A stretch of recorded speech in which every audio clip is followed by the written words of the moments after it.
पाकिस्तानी सेना पर एक के बाद एक हमले हो रहे हैं। एक बार फिर बलूच लिबरेशन आर्मी यानी BLA ने पाकिस्तानी सेना के काफिले को निशाना बनाया है। बलूचिस्तान पोस्ट के मुताबिक BLA ने पाकिस्तानी सेना के काफिले में शामिल वाहन को बम से उड़ा दिया, जिसमें कई जवानों के हताहत होने की सूचना है।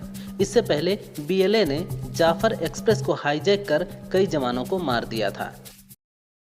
स्वामी अविमुक्तेश्वरानंद ने कहा, महाकुंभ के समय हम चाहते थे कि केंद्र व राज्य सरकारें गोरक्षा कानून बनाएं और गाय को माता का दर्जा दें। ऐसा नहीं हुआ।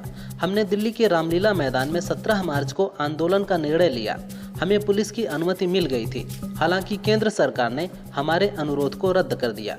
इससे केंद्र सरकार ने साफ कर दिया कि गाय की बात करने वाले को दिल्ली में बैठने नहीं दिया जाएगा। कर्नाटक सरकार द्वारा मुस्लिम ठेकेदारों को 4% आरक्षण देने का बीजेपी ने विरोध किया है। बीजेपी सांसद रविशंकर प्रसाद ने कहा, बीजेपी इसके खिलाफ है और हम इसका विरोध करते रहेंगे। भारतीय संविधान के तहत धर्म आधारित आरक्षण की अनुमति नहीं है। सरकारी ठेकों में आरक्षण पूरी तरह से असंवैधानिक है।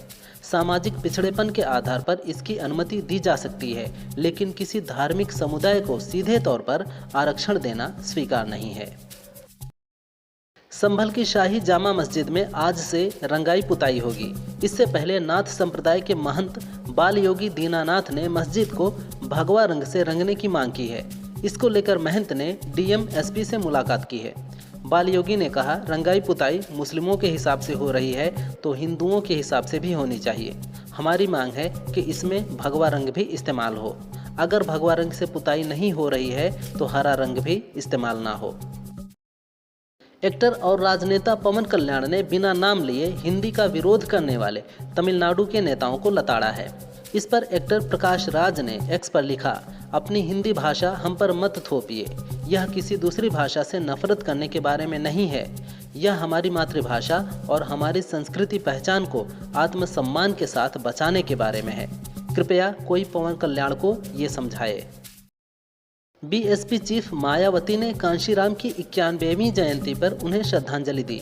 इस मौके पर मायावती ने कहा, हम सब ने कांशीराम के सामाजिक परिवर्तन और आर्थिक मुक्ति के आंदोलन को और मजबूत करने का संकल्प लिया है। बहुजन समाज को गरीबी, बेरोजगारी, शोषण, उत्पीड़न, पिछड़ेपन, जातिवाद और तनाव की कष्टपूर्ण जिंदगी से मुक्ति पाने के लिए उन्हें अपने वोट की ताकत को समझना होगा। बहुजन समाज को सत्ता की चाबी हासिल करना जरूरी है। इंडियन एथलीट विस्पी खराडी ने Guinness book of world records में अपना नाम दर्ज करा लिया है। उन्होंने हरक्यूलिस पिलर्स को रिकॉर्ड 2 मिनट और 10.75 सेकंड तक पकड़े रखा। इन खंभों का वजन 335 किलोग्राम है, जिन्हें होल्ड किए रखना बेहद ही मुश्किल है। गिनीज बुक ने विस्पी का वीडियो X अकाउंट पर शेयर किया है। इस कारनामे के चलते दुनिया के सबसे अमीर शख्स एलन मस्क भी विस्पी के फैन हो गए हैं। उन्होंने भी वीडियो पोस्ट किया है।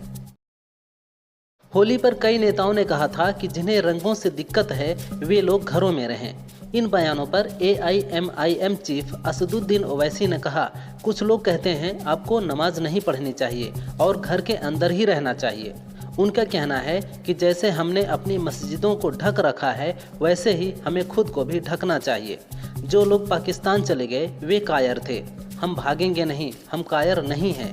ये वतन हमारा है और हम यहीं रहेंगे।